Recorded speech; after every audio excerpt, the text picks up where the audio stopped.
তারা নিজেদের সন্তান, পরিবার, ভাই বোন, দলের লোক একটার পর একটা ফেজে সবাইকে তারা প্রতিষ্ঠিত করতে চায়। কিসের দেশপ্রেম, কিসের বাংলাদেশের উন্নয়ন? এগুলো সব চাপাবাজি করে গেছে, মিথ্যা কথা বলে গেছে, ফেরেববাজি করে গেছে, কিছুই ছিল না। আপনারা দেখেছেন যে তার মধ্যে কোনো ধরনের কোনো রাজনৈতিক আদর্শের কোনো কথা নেই। আমি উন্নয়ন করেছি, তো উন্নয়নের মধ্যে দিয়ে তো টাকা পাচার করা যায়, লুট করা যায়। আপনি যে উন্নয়ন করেছেন কি বাপের বাড়ির টাকা দিয়ে আপনি হাজার হাজার কোটি টাকা, হাজার হাজার কোটি ডলার, লাখ লাখ কোটি ডলার আপনি বিদেশ থেকে নিয়ে এসছেন, নাম কয়েকটা লোক দেখানো উন্নয়নের নামে আপনারা যে টাকা পাচার করেছেন সেটা তো বলেননি কখনো। শেখ হাসিনা প্রায় বলে বেড়াতেন, এবং শেখ হাসিনার লোকেরা, বুদ্ধিজীবীরা একটা বক্তব্য খুব ফেরি করতেন, খুব মার্কেটিং করতেন, সেটা হচ্ছে মুক্তিযুদ্ধের চেতনা। মুক্তিযুদ্ধের চেতনার কথা বলতে বলতে মুখ দিয়ে তাদের ফেনা বের হতো। কিন্তু সবচাইতে তারা বড় অপমান করেছে মুক্তিযুদ্ধকে এবং মুক্তিযুদ্ধের চেতনার নামে বাংলাদেশে মুক্তিযুদ্ধের অর্জনগুলোকে তারা পদদলিত করে। ছাত্রদলের জন্মলগ্নে নেতৃত্ব ছাত্রদলকে প্রতিষ্ঠিত করতে গিয়ে হাসিনার পোষ্যদের হাতে আঘাত প্রাপ্ত হয়ে দুনিয়া থেকে চলে গেলেন। তিনি তো একজন বীর প্রতীক, তাকে আঘাত করেছিলেন কেন?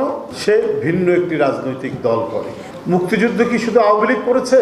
মুক্তিযুদ্ধ কি শুধুমাত্র আওয়ামী লীগের অবদান? তা তো না। মুক্তিযুদ্ধ ছিল মূলত একটি গণতান্ত্রিক আন্দোলন। মুক্তিযুদ্ধে রূপ নিল কারণ যে অধিকারটুকু দেওয়ার কথা, নির্বাচনের যে ফলাফল প্রকাশ করার কথা, সেই ফলাফল প্রকাশ হওয়ার পরেও নির্বাচিত যারা হয়েছেন তাদেরকে সরকার গঠন করতে দেয়নি। ওটা করেছে ইয়াহিয়া খান, ওটা করেছে টিক্কা খানরা, ওটা করেছে জুলফিকার আলী ভুট্টো। তারা ছিল অন্য জাতির, অন্য দেশ, তাদের বিরুদ্ধে যুদ্ধ করে আমাদের এই অবদান তৈরি করেছে, অর্জন তৈরি করেছে।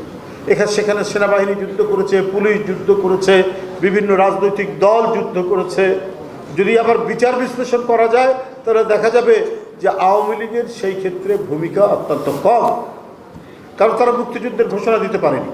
যদি সত্যিকার অর্থেই মুক্তিযুদ্ধের বিষয়ে আন্তরিক থাকতো তাহলে মুক্তিযুদ্ধের ঘোষণা তারা দিত।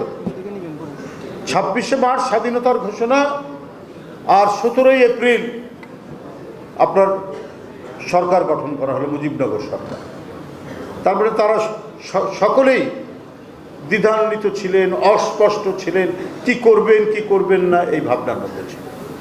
এই কারণেই ওরা স্বাধীনতা উত্তর মনে করেছে যে আমরাই থাকব এবং আমাদের যারা বিরোধিতা করবে তারাই হচ্ছে দেশের শত্রু। রূপপুর পারমাণবিক প্রকল্প রাশিয়ার সাথে চুক্তি করেছে 500 কোটি টাকা শেখ হাসিনা, তার ছেলে সজীব ওয়াজেদ জয় এবং তার যে ভাগ্নি সে আবার ইংল্যান্ডের এমপি এবং সিটি এমপির দায়িত্বে। তারা মালয়েশিয়ার এক ব্যাংক থেকে সেই 500 কোটি ডলার তুলে নেওয়ার, আত্মসাৎ করার অভিযোগ রয়েছে এবং সুস্পষ্ট। গণমাধ্যমগুলো পড়ে দেখুন। টিউলিপ লেখাপড়া করেছে ইংল্যান্ডে একজন এমপি, একজন জনপ্রতিনিধির 1 টাকা 1 পয়সা দুর্নীতি, এটা একটা স্বপ্নের বিষয়। কিন্তু তার জিন হচ্ছে বাংলাদেশের শেখ পরিবারের। ওখানে লেখাপড়া করে এমপি হওয়ার পরেও তার জেনেটিক্যাল যে লাইন, এই লাইন সে ক্রস করতে পারেনি বলেই এই অভিযোগগুলো তার উপরে বেরিয়ে আসছে। তাই আজকে শেখ হাসিনা কি স্ট্যাটাসে ভারতে আছে এটা কিন্তু বলতে পারছে না। বাংলাদেশের তার যে 2টি পাসপোর্ট, সেই 2টি পাসপোর্ট, একটা কূটনৈতিক পাসপোর্ট, একটা জেনারেল পাসপোর্ট, দুটাই বাতিল করেছে। তারপরে কি স্ট্যাটাস আছে? ভারত কিভাবে তাকে রেখেছে? কোনো উত্তর দিতে পারছে না, কোনো ব্যাখ্যা দিতে পারছে না। দিবেন কি করে?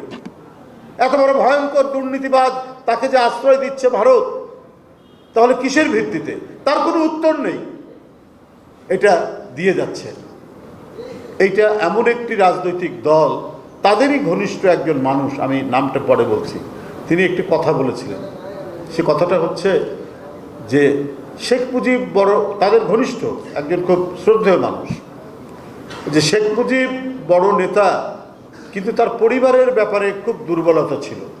তিনি তার এইভাবে বলছেন যে তিনি তার ছেলে, ভাগনা কন্ট্রোল করতে পারেননি। তার ভাই যখন মারা যায়, আপন ছোট ভাই যে খুলনায় থাকতো, সে যখন মারা যায় তখন খুলনাতে মানুষ মিলাদ দিয়েছে। এটা হচ্ছে শহীদ জননী জাহানারা ইমামের বক্তব্য। তিনি সর্দার ফজলুল করিম, একজন প্রখ্যাত বুদ্ধিজীবী, তার কাছে তিনি এই কথাগুলো বলেছেন।